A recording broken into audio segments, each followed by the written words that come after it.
Hi paper crafters, welcome to another Design with Jo video. I'm Joanne Rogers, a Stampin' Up! Demonstrator in Central Alberta, Canada, and I've been designing with you in mind since 1999.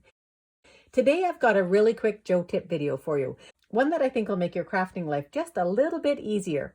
It's a way for us to actually sharpen up some of our cutting tools that we have. So if you have a punch, or maybe you have a little guillotine cutter, or if you have a pair of scissors that is just not really sharp anymore, all you need to sharpen it up is a piece of tin foil. And what I do is I just take a regular piece of tin foil, I fold mine in half just so that it's got a little bit more body to it. And then I just cut right into it. And the tin foil will sharpen up those scissors for you in no time. Now, I haven't found that I've ever needed to sharpen up my paper snips, but they would also work if you wanted to do that.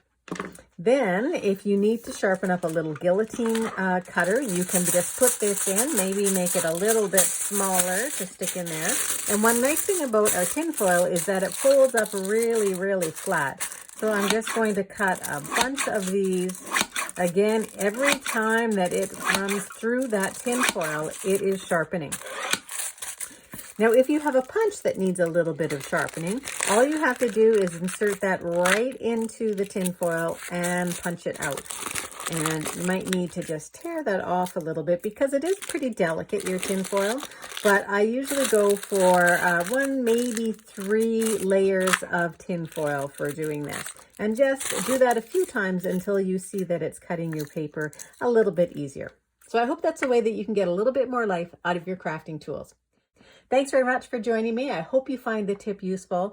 Make sure you don't miss another Jo Tips video by hitting the subscribe button now. And if you've got a paper crafting question that you'd like answered, drop me a line at jo@designwithjo.ca. If you're not yet on my mailing list, hop on over to www.designwithjo.ca and get yourself signed up. I share tips and tricks like this every week. Thanks very much and have a great paper crafting day.